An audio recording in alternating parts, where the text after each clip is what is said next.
Exodus 31, 1-18, God chooses, calls, capacities, sends and supplies. In chapter 31 we will find the choices of the artisans of the tabernacle work as well as guidance on the Holy Sabbath and the 2 tablets of the testimony. It is God who chooses, then calls, then enables and then sends. Certainly, God did not observe Bezalel and then chose him, called, trained and sent. Before, since the mother's womb, even before the foundation of the worlds, God had already separated this one to do the functions that he would need to do from now on. Really studying the Bible is to discover that God is the one who does everything, according to Isaiah 64:4, because from ancient times it has not been heard, nor with ears has it been perceived, nor with the eyes has a God been seen besides you, who works for that waiting for him. God's choice, Rom 9:11 Romans 9:11 since they were not yet born, nor had they done good or evil, so that the purpose of God, according to the election, would stand firm, not because of works, but by the one who calls. God chooses. He chose us since the foundation of the worlds, even before we were formed, God chose us. See what Paul says to the Ephesians, F1, for just as he chose us, in him, before the foundation of the world, to be holy and blameless before him, and in love. The determining factor in choosing God is God's purpose. This choice in the election is based exclusively on the sovereign will of God and not on the planned actions of man. It was the Lord himself who said that we did not choose him, on the contrary, he chose us and appointed us to go and bear fruit, and our fruits remain, so that whatever you ask the Father in his name, the Father grant it. John 15:16.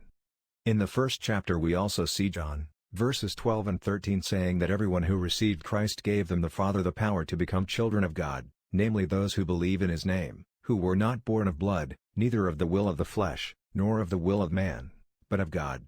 God's call Romans 9:11 since they were not yet born, nor had they done good or evil, so that God's purpose, according to the election, would stand firm, not because of works, but by the one that calls. After being chosen, God calls us in due time.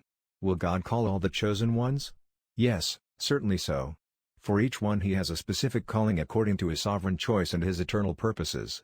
God's empowerment 2 Corinthians 3:5 Not that we are capable, by ourselves, of thinking anything, as of ourselves, but our ability comes from God, 2 Corinthians 3:6 which also made us able to be ministers of a New Testament, not of the letter, but of the Spirit, because the letter kills and the Spirit quickens.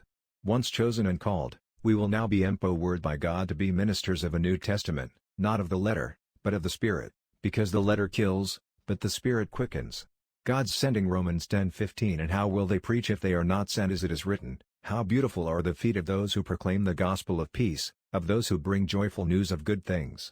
After being trained, we are ready to go and work for the Lord in his field.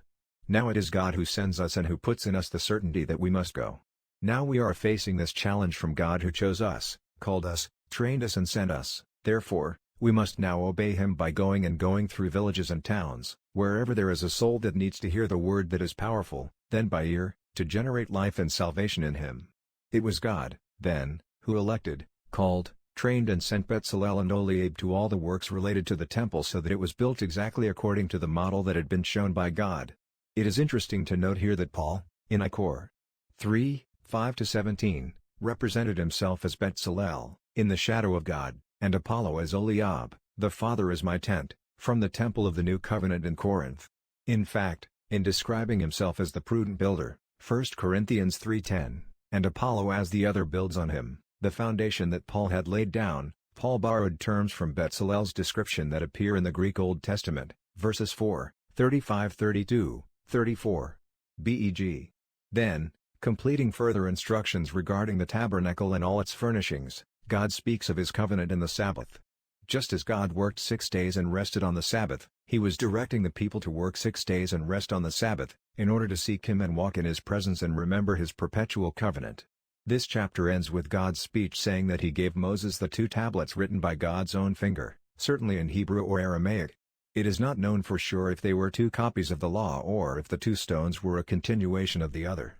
After electing, calling, training, sending, he will supply, yes, support and maintain those who are serving the Lord in the ministry, whatever it may be for the glory of God.